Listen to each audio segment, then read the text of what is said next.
ఈ రోజే డౌన్లోడ్ చేయండి. మీ ఫేవరెట్ షోస్ చూడండి. నువ్వు స్టేజ్ల మీద పాట పాడాలనుకుంటున్నావా? ఆహాహా, స్టేజ్ పై కాదండి, మ్యూజిక్ కాంపిటీషన్లో పాడుతుంది. సింగర్ అవ్వాలనుకున్న తర్వాత ఎవరు పిలిచినా ఎక్కడ పాడమన్నా పాడాలి కదా. ఇలా అంటున్నానని తప్పుగా అనుకోకండి సుమలత గారు. మాకు తెలిసిన వాళ్ళ అమ్మాయి కూడా ఇలాగే ఫ్యాషన్ మోడలింగ్ అని చెప్పి బయలుదేరింది. దాని తర్వాత పిచ్చి పిచ్చి యాడ్స్ అన్ని చేసి ఇంట్లో వాళ్ళని తలదించుకునే పరిస్థితికి తీసుకొచ్చింది. ఇప్పుడు కుటుంబ పరువంతా పోయి రోడ్డు మీద ఉన్నారు వాళ్ళు.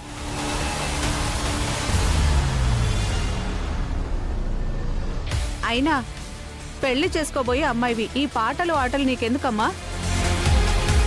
నలుగురు 4 రకాలుగా మాట్లాడుతూ ఉంటారు.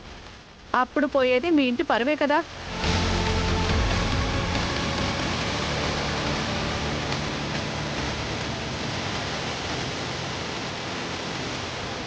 సర్లే, మాకెందుకులే గాని సుమలత గారు, మేము ఇంకా చాలా మందికి చెప్పాలి. వస్తామండి.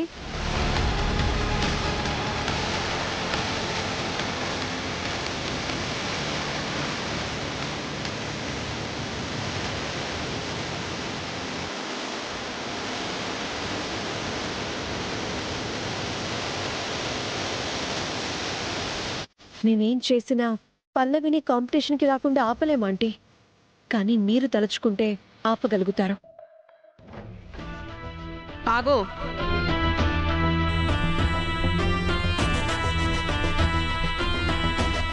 వాళ్ళేమన్నారో విన్నావు కదా? కోడలంటే ఈ ఇంటి పరువును నిలబెట్టే దానిలా ఉండాలి, బజార్న పడేసేలాగా ఉండకూడదు. ఇప్పుడు ఇది మన ఇంటి పరువు ఏం బజార్ను పడేసిందే? రేపు స్టేజ్ మీద పాటలు పాడడం మొదలు పెడితే జరిగేది అదే కదా. వాళ్ళేదో అన్నారని చెప్పి మీరు తప్పుగా ఆలోచిస్తున్నారు. వాళ్ళేమి తప్పుగా అనలేదు, నేనేమి తప్పుగా ఆలోచించడం లేదు. ఇప్పుడు వాళ్ళన్న మాటలు రేపు నలుగురు అంటే పోయేది నా ఇంటి పరువు, నా కొడుకు పరువు.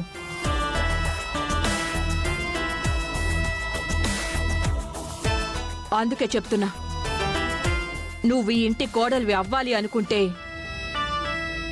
నువ్వు ఈ మ్యూజిక్ కాంపిటీషన్లో పార్టిసిపేట్ చేయకూడదు.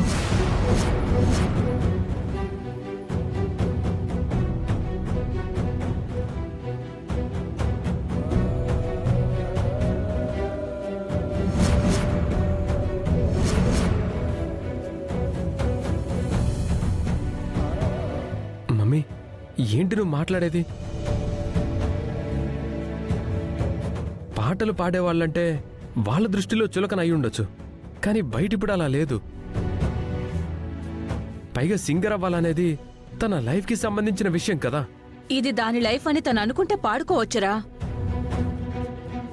కానీ దాని లైఫ్ ఇప్పుడు ఈ కుటుంబంతో ముడిపడి ఉంది కదా. ఆ బంధం అవసరం లేదనుకుంటే తన లైఫ్ తను చూసుకోవచ్చు. మమ్మీ ఏంటి ఇలా మాట్లాడుతుంది? రేపు ఈవిడి గారు కాంపిటీషన్ లో పార్టిసిపేట్ చేసి ఓడిపోయినా అవమానమే, గెలిచి 4 చోట్లకి వెళ్లి పాటలు పాడినా అవమానమే.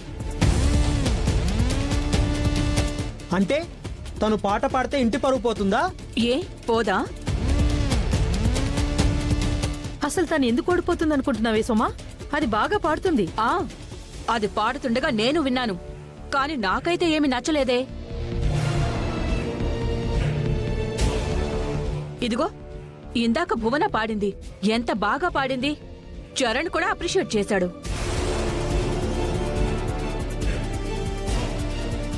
ఇలాంటి వాళ్ళని కాంపిటీషన్కి పంపిస్తే గెలుస్తారు, పేరు తెచ్చుకుంటారు. అది కాదండి. చూడు, ఆర్గ్యుమెంట్స్ వద్దు, క్లియర్గా చెప్తున్నాను. నీకు పాటే కావాలనుకుంటే పెళ్లిని వదులుకో.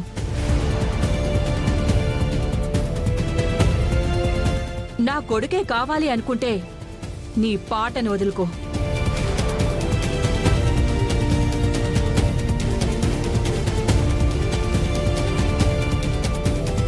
కాబోయే అత్తగారిగా నా నిర్ణయం నేను చెప్పాను.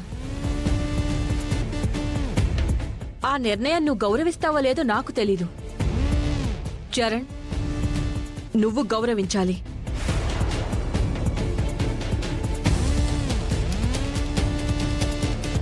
అది కాదే. డిస్కషన్ అయిపోయింది అత్తయ్య, మళ్ళీ మీరు మొదలు పెట్టొద్దు.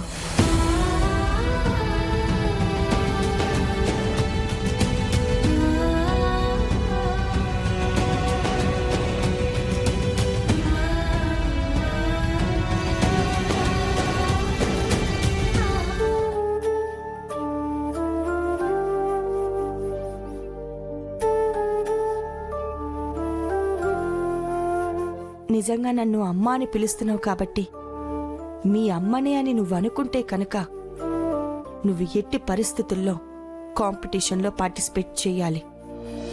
పార్టిసిపేట్ చేస్తాను అని నాకు మాటివ్వు.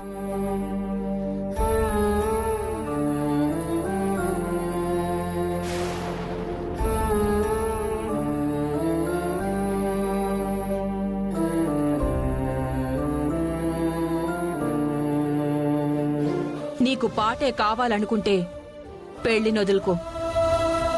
నా కొడుకే కావాలి అనుకుంటే నీ పాటని వదులుకో.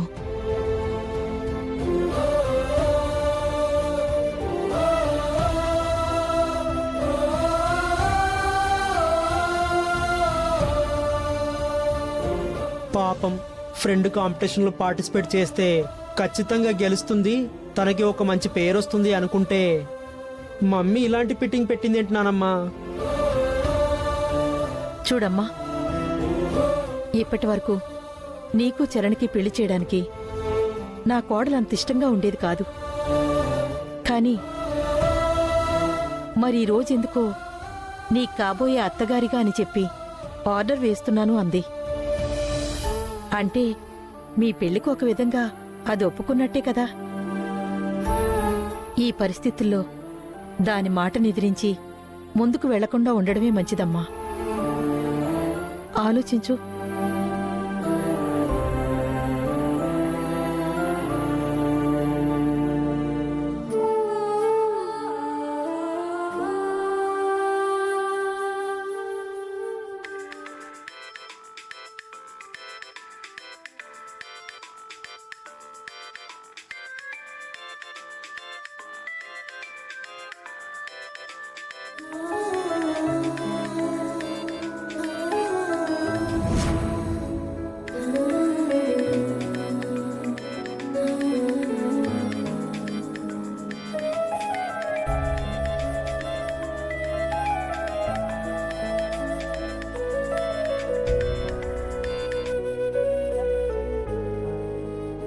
అమ్మా, పల్లవి, రేపే కదా నీకు మ్యూజిక్ కాంపిటీషన్?